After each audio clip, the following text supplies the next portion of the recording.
let me invite you to open your Bibles to John chapter 3.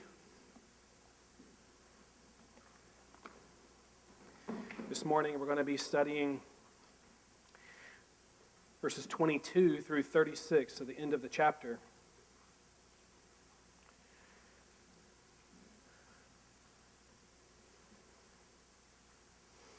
So you see there, picking up in verse 22 of John 3, that John writes under the inspiration of the Holy Spirit, that after this, that is, after this conversation, this most important conversation between Jesus and Nicodemus about the new birth and about faith in Christ, after this, Jesus and his disciples went into the Judean countryside, and he remained there with them and was baptizing. John also was baptizing at Aenon near Salim because water was plentiful there, and people were coming and being baptized, for John had not yet been put in prison. Now, a discussion arose between some of John's disciples and a Jew over purification. And they came to John and said to him, "Rabbi, he who was with you across the Jordan, to whom you bore witness, look, he is baptizing, and all are going to him." And John answered, "A person cannot receive even one thing unless it is given him from heaven. You yourselves bear me witness that I said, I am not the Christ, but I have been sent before him. The one who has the bride is the bridegroom. The friend of the bridegroom who stands and hears him rejoices greatly at the bridegroom's voice. And therefore this joy of mine is now complete. He must increase, but I must decrease. He who comes from above is above all. He who is of the earth belongs to the earth and speaks in an earthly way. He who comes from heaven is above all. He bears witness to what he has seen and heard, yet no one receives his testimony. Whoever receives his testimony sets his seal to this, that God is true. For he whom God has sent utters the words of God, for he gives the Spirit without measure.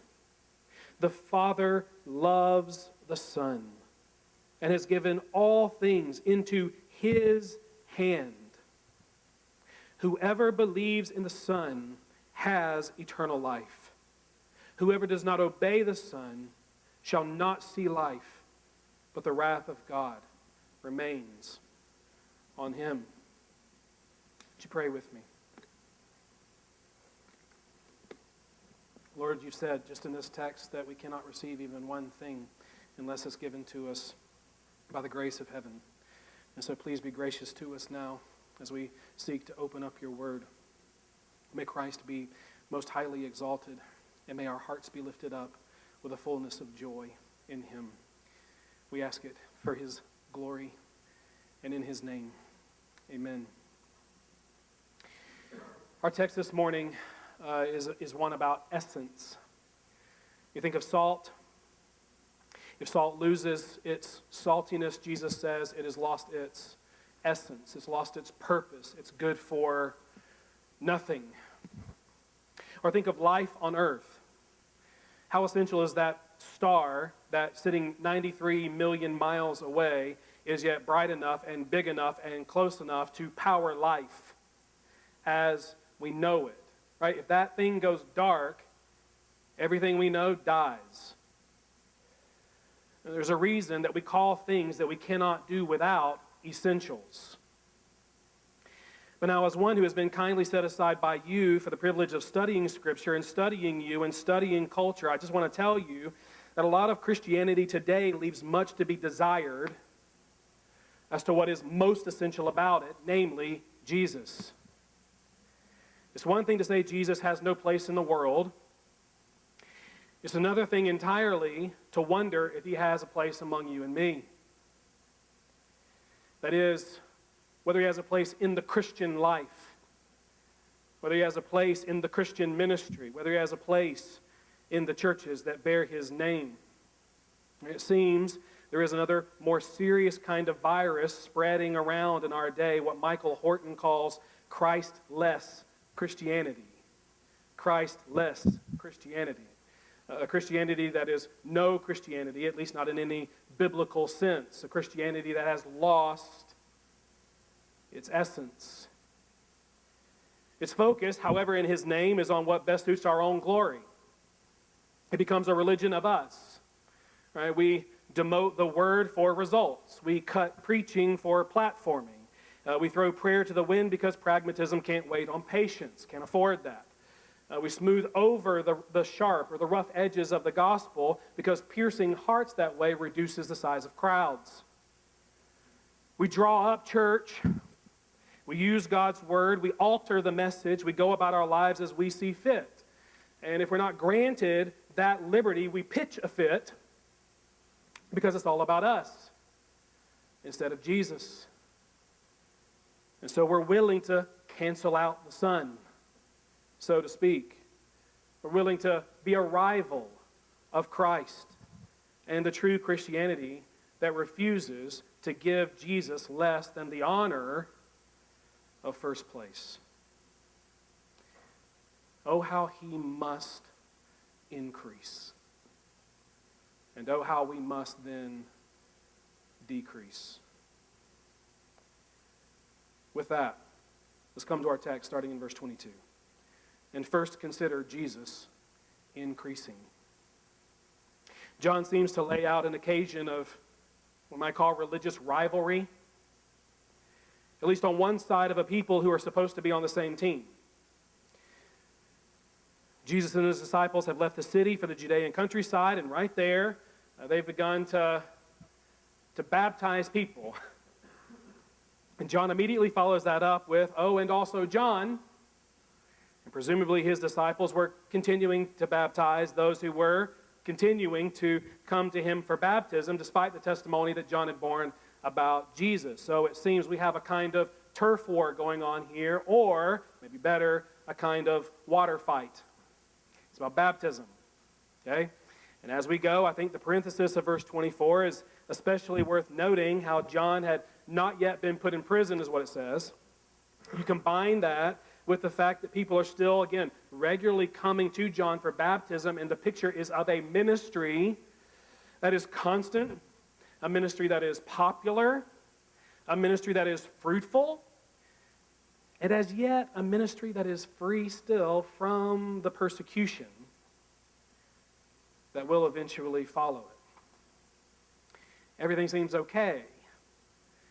And perhaps there's thought it will stay that way. Their ministry will continue to thrive in spite of the perceived encroachment of Jesus upon it. His being thrust to center stage will not push them out to the margins. But in verse 25, John details an encounter that will push John's disciples to a bitter kind of rivalry or jealousy. I have this talk you see there with a Jewish person on the subject of purification, and certainly then a conversation about baptism. Now, this might have involved any number of things. Why is John baptizing at all? Why is he not aligning with formal Judaism? He's out in the wilderness. Why isn't he doing this in Jerusalem? Why does a Jewish person need proselyte baptism? You know, what was their baptism even about? But from what follows, it appears there might have also been discussion at some point about the baptismal ministry of Jesus. Maybe the Jewish person here wondered, are we talking about different baptisms? Is his baptism better than John's baptism? Some are not going to John now. They're now going over to Jesus. Is he starting a new kind of school here? Are Jesus and his disciples in some way marginalizing these disciples and their teacher John? And don't we know that is how sin and Satan work to ruin many a good ministry? By making us great in our own eyes, so that we cannot tolerate any notion of being a humble servant to Christ and his people, which is really what is great in God's eyes. They'll take occasion, that is sin and Satan, they'll take occasion by God-given success to tempt us. You did that. Your worth is in that. You are that. So that when Jesus, of all people, claims his own by a God-given kind of reformation, we are offended. So you see, they go from the talk to John with questions and concerns most likely born out of mistaken identity, sinful self-importance, and the old fool that we know as pride. And it's out of this God complex then that they say to their teacher, you see there, he who was with you across the Jordan, to whom you bore witness, look, he is, gasp, baptizing people. All are going to him. Did you hear it? It appears they've been had. Now, to be charitable, I think we can say they have a genuine concern for John. They, of course, love their teacher, and they desire him to have a long and fruitful ministry, and so they are hot and bothered that he is bleeding would-be disciples to the will-be blood of Christ, that Lamb of God. Rabbi John, they're all going to him. They haven't gotten it, have they? I mean, they've heard John's testimony about Jesus. They bring it up right here, that they've heard it. And so they aren't ignorant of what he said, but they are ignorant of what it means. Reality is, not only should they not be desiring this sort of revival project for John, but if they had really heard John, they should already be with Jesus. Like John's earlier disciples, Andrew and John, the gospel writer, and Peter, and so on. But here they are thinking, it seems, that Jesus maybe owes John something. Okay? Didn't John honor Jesus after all? And this is the thanks he gets in return. Right? Our guy is going to say great things about you, and you're going to just put him out of the baptism business? Did you know that even though people are continuing to come to John, the report is that all are going to Jesus? A talk of echoing the fall. Right? If we don't have all, if we don't have everything, we have nothing. Their perspective is all out of whack. You see what they don't see, right? John's work, their work, our work is precisely this. It's to do all we can to prepare, to give over, to escort a people to Jesus. And this has got to speak beyond our ears and into our hearts. See, it is possible to be engaged in the ministry of God like they were, and even to be aware that Jesus is the point of it all, as they had heard, and yet in pride miss and even rival the point of it all. In life and ministry, we need to be extremely watchful, extremely careful that we do not become an end in ourselves. That we aren't serving for our own sake, building our brand, constructing our stage by the wood of his cross, wanting to wear so many crowns instead of just casting them all down to the ground at the feet of Jesus, lodging our identity and our value in the rise and fall of our labors, muffling his voice in so many ways just to maintain the prominence of our own voice, having the preeminence. First place. The temptation is as old as sin and very hard to put off perpetually. And this is why John's response is so wondrous. And of all examples necessary for each one of us to emulate in our own ways. Jesus is increasing. And John doesn't join even for a second in his disciples' grumbling. See that? He doesn't say, yeah, now that you mention it, I've been thinking the same thing. Who's that guy think he is? It's time to draw a line in the water. But in spite of his private opportunity to feel offended and to file a grievance, John feels and files nothing but a humble and joyful Christocentricity, Christ-centeredness.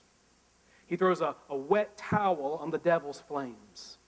Jesus is increasing, and John says, praise God. That's all I've been wanting to hear. Jesus must increase, which is our second heading. In this gospel, at least, these are John's last words, and we're to learn much from them.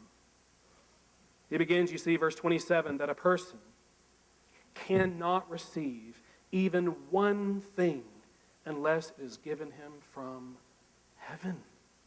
You ever just sat on that? How humbling and correcting.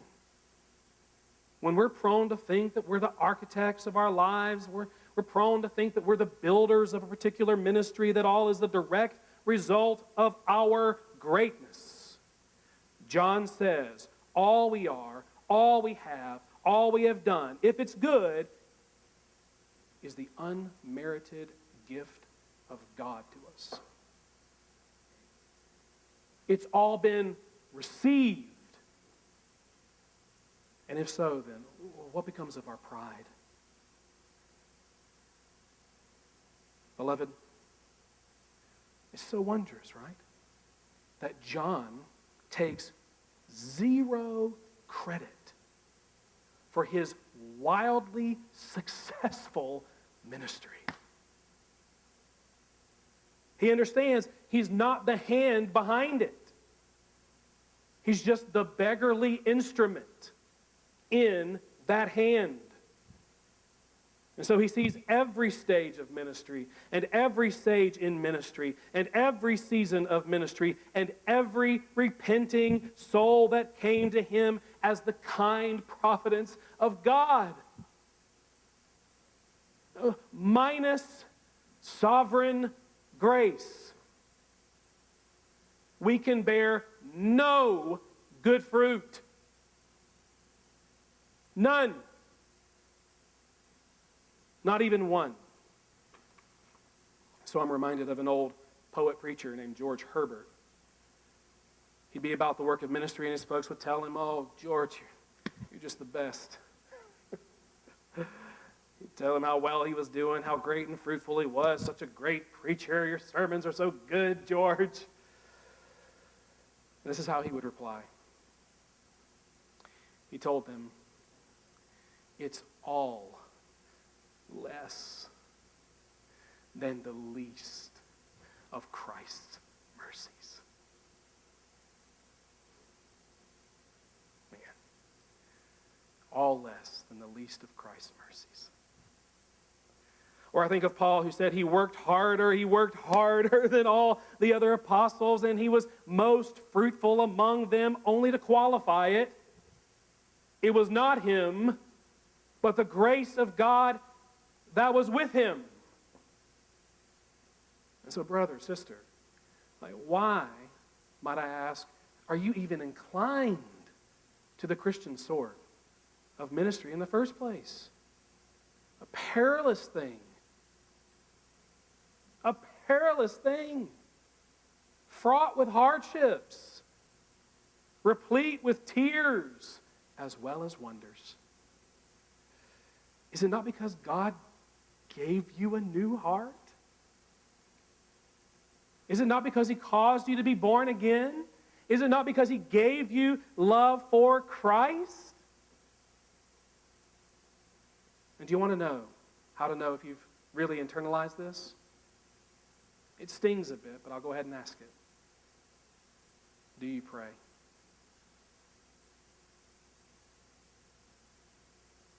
Do you pray?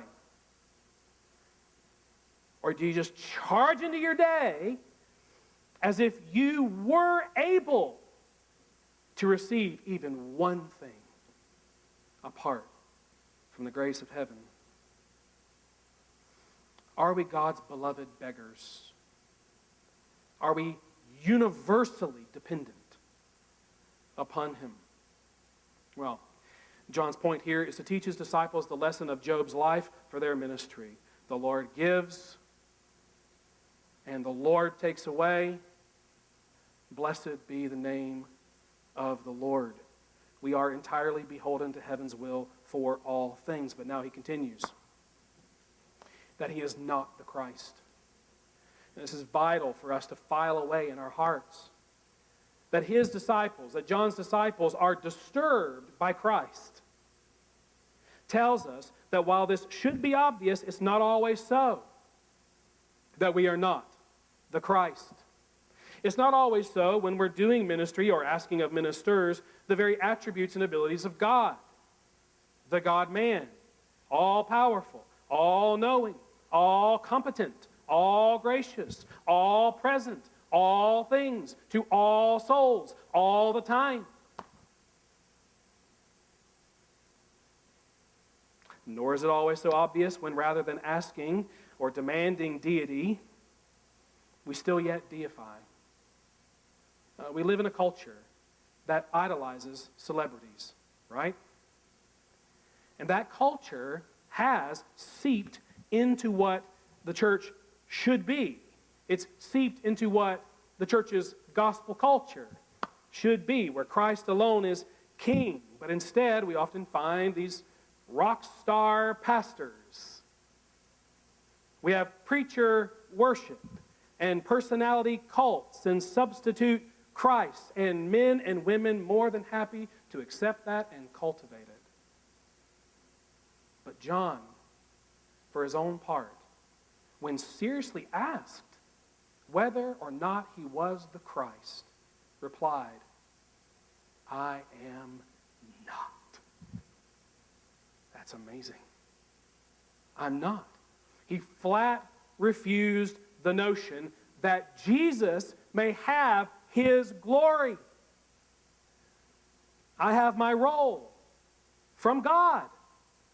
And what a great role it is to be a grateful servant of Christ and his church. Now,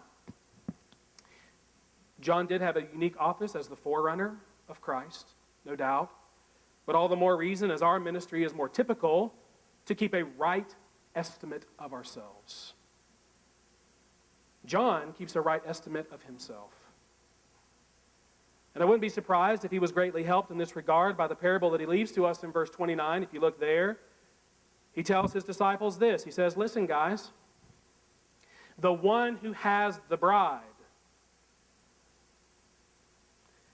that's the bridegroom. The friend of the bridegroom who stands and hears him rejoices greatly at the bridegroom's voice. Therefore, he says, this joy of mine is now complete. So it's short and it's sweet and it is solemn and sobering. Who has the bride? Who has the bride? It needs to be the constant question for minister and member alike, for the friend and for the bride alike. John, right, surely understanding that the Lord is Israel's groom, understands then that he is not the groom. The people of God do not belong to John. They are not John's to have. That eternal bride belongs to Jesus. And where that is clear to all else falls into place. But where it's not, nothing but trouble ensues. In this day, the friend of the groom was responsible for facilitating the union between the bridegroom and the bride. It was making sure that everything went smoothly and as planned. He's sort of a wedding director. It was not to steal away the bride. It was not to creep in and play the groom. You do that. You espouse a runaway bride, and you are due a beat down. Okay? And how many need it today, I wonder? How many among you and me, I wonder? If needed, may Christ mercifully but effectually administer that beat down. Beloved, the one who thinks the bride is their own, when she is not at all, is no friend to the bridegroom.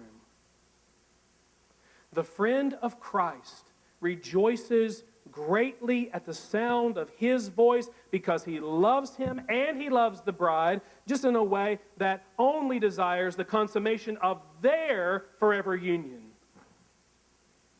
And so, beloved, to speak to some part of that bride, it is incumbent upon us to preserve pure affections for Jesus. It's incumbent upon us to give his honor to no man, to have him only as our head, and so to keep his friends in check, to ensure the true preaching of his word, to safeguard the true ministry of the gospel, to keep eyes for him alone. And to that end, two things. Number one, I have no problem at all telling you that neither I nor any of your pastors are Jesus. And I know none of you are under that presumption. But I just want to be clear about it. We love you. Okay? We really do.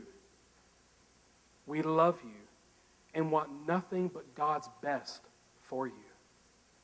And we will aim then in all that we do to labor only for your highest joy in Jesus. But in the process of all that, we will fail you.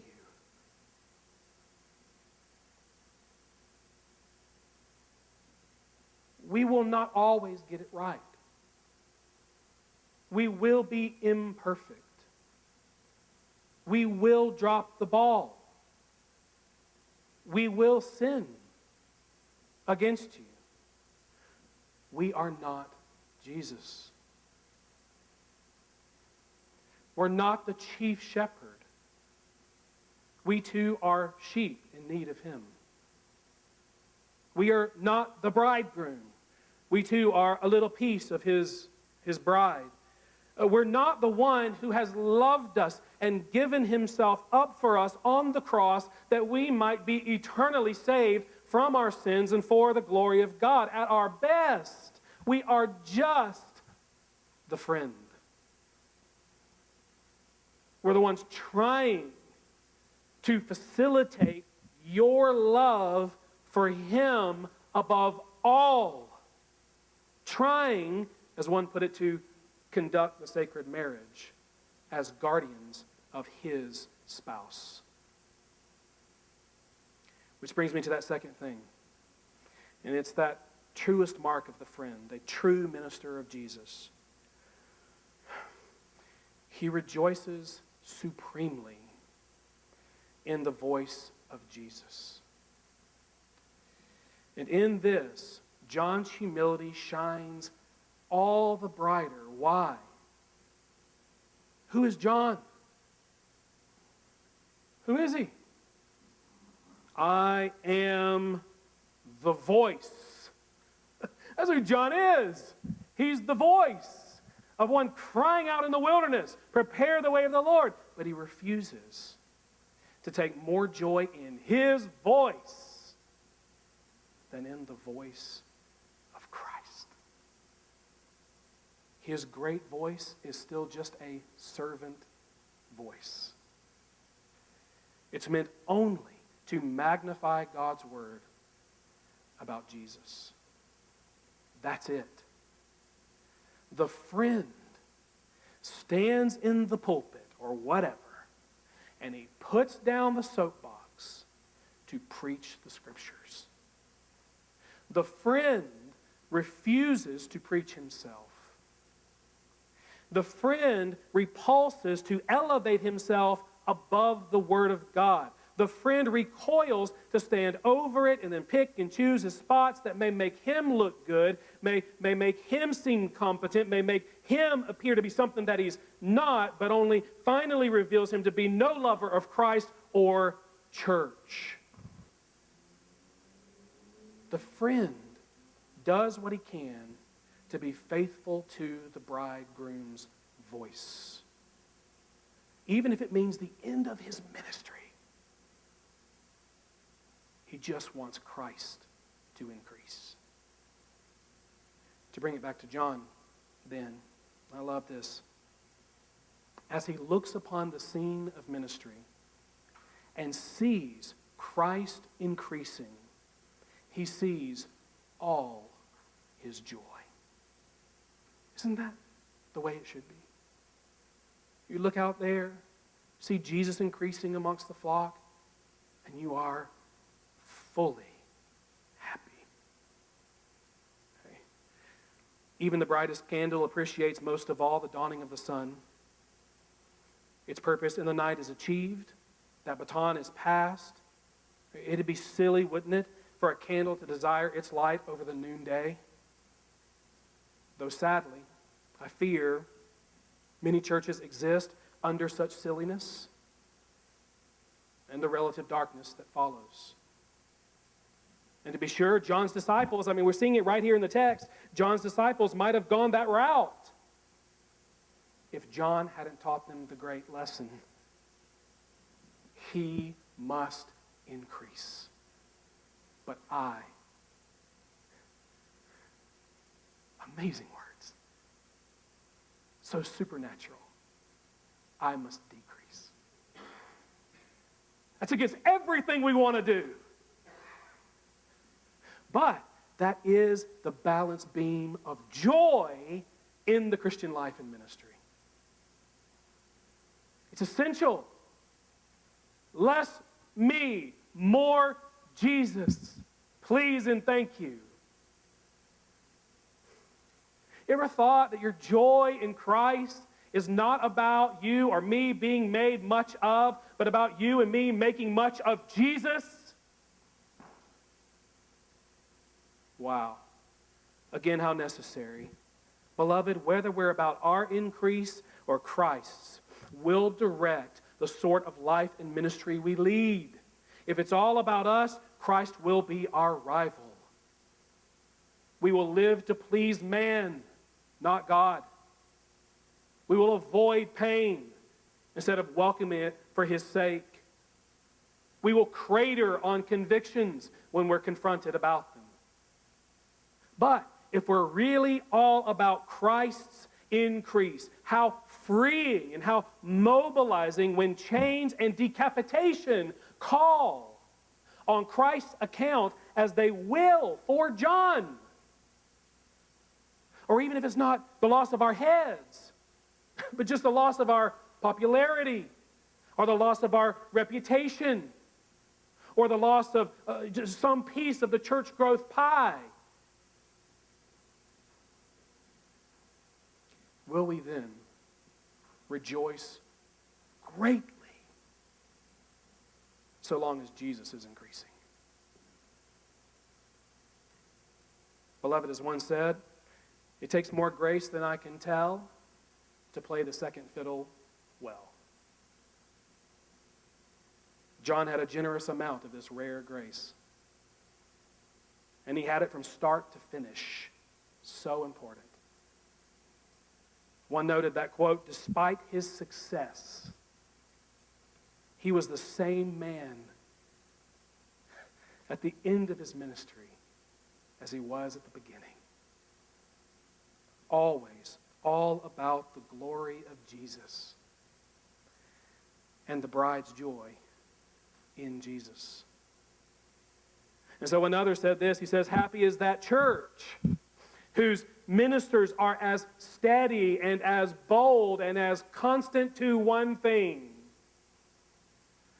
as John the Baptist. It is a lesson, he says, that must be learned in every age, that it is never the part of a servant to displace the master. And it's only to reinforce that John the beloved, not the Baptist, the beloved, the writer of the gospel, closes chapter 3 the way he does. Jesus cannot increase enough. Third heading. You say, Brian, we got it. We're good. I hope we do. But would John have given us verses 31 to 36 if he thought we didn't need it? You see, what he does is give the doctrine behind the parable. He gives the lecture behind the living. John gets it. Some people prefer stories. Great. Okay. But every Christian needs sound doctrine. Still others cry, just tell us what to do. We don't need all that stuff. Just tell us what to do, not realizing you don't get to be, as John the Baptist was, without years of internalized thought on doctrine. Here, the doctrine of Christ. And so when I was in school, I'm sure many of you can attest to this, you had class, right? And then you have practicum. Class, and then you have practicum, which ideally work together to make something they like to call a master of divinity, but you can be the judge of that as it relates to me. Point being, there is creed behind what we have seen in John. He said Jesus must increase. And the gospel writer says, yes and amen. He cannot increase enough. He is preeminent. And he now teaches this by way of our Lord's uniqueness. He first says, you look at verse 31, he says that Jesus is from where? From above. He's an alien of sorts. He's from above. He's come down to us from heaven. And in short, that means he's above all. We need to be careful. Just because he took on a jar of clay doesn't mean he's a jar of clay like we are jars of clay. Not exactly, anyway. He's still the heavenly one. Remember from the prologue, he's still God in the flesh. And as such, he's not just John the Baptist's sort of annoyingly gifted cousin. Okay? He is John's Lord. So, if we ask who or what is greater than God, we can ask the same about Jesus. Being from above, he's above all, he is preeminent. But John continues and relates it in verses 32 to 34 to the testimony then that Jesus bore. Like none other, he's come down. And like none other, he has spoken. You see, it's true that insofar as a person is faithful to the text of Scripture, they have, in a sense, given us the very Word of God. And yet, in the midst of it, you all know us well enough to know by now, we can preach from pride. We can put things unwisely, phrase them unwisely. We can teach unclearly and even errantly. But Jesus testified as no man ever did. Because being God, he knew God. And knowing God to the degree that only God can, he was a perfect expositor of God. His words are the exact testimony of the Father to the Word. He said nothing but what the Father desired. So, while Charles Spurgeon, one of my favorites, is called the Prince of Preachers, Spurgeon would be the first to tell you, no man preaches well who does not preach Christ everywhere. Who does not understand Jesus to be both the great sermon and the great sermonizer of God himself. He is the truth. Christ is. You want to know God? You got to believe Jesus. If you reject Jesus and what Jesus has said, which, verse 32, we all did by nature, you do nothing less than call God a liar.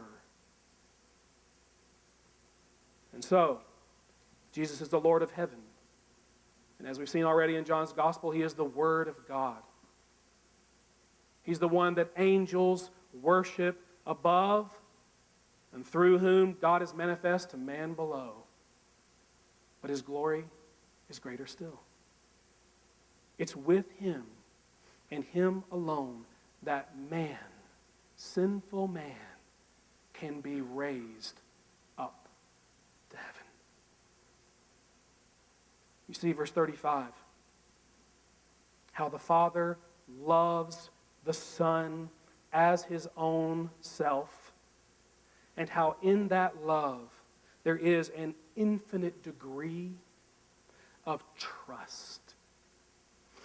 All things, John says, have been given into the hands of Jesus, like grace and justice. Eternal life and its opposite in hell. Salvation and judgment. The entire landscape of God's redemptive purpose in the world. Christ is the sovereign. He's the sovereign, and he's the fault line. The salvation we all need was vouchsafed by God to Jesus alone, and as if there was ever any doubt, he alone has achieved that salvation. He came down to reveal God supremely where? On the cross. And just there, we know him to have borne our sins, that God might declare us freely and fully justified in his sight.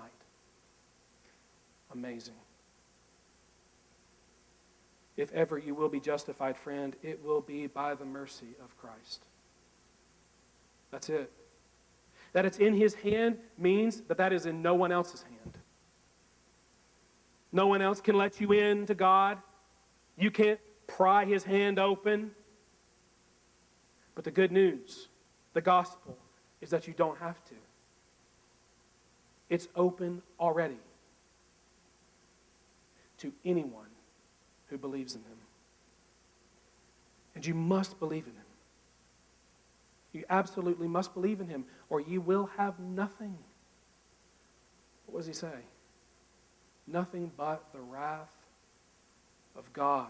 Verse 36, that already abides on you right now.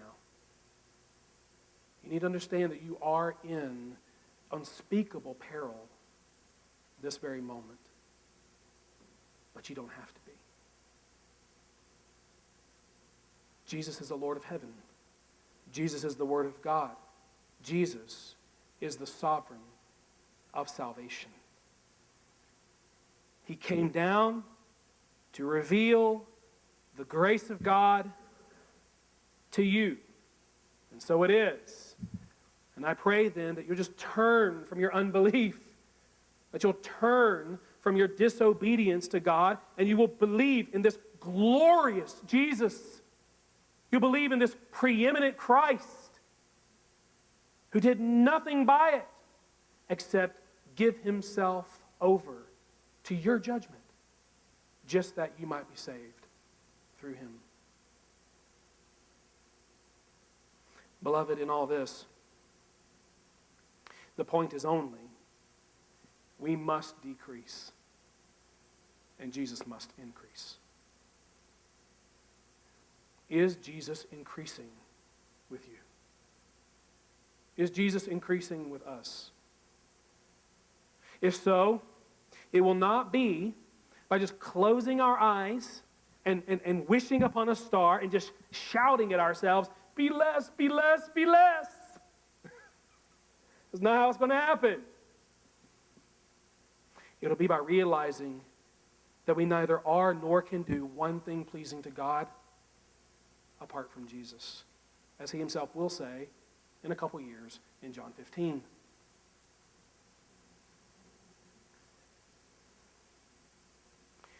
People who are becoming less are not becoming less because they're so great, but because they've seen more of the greatness of Jesus.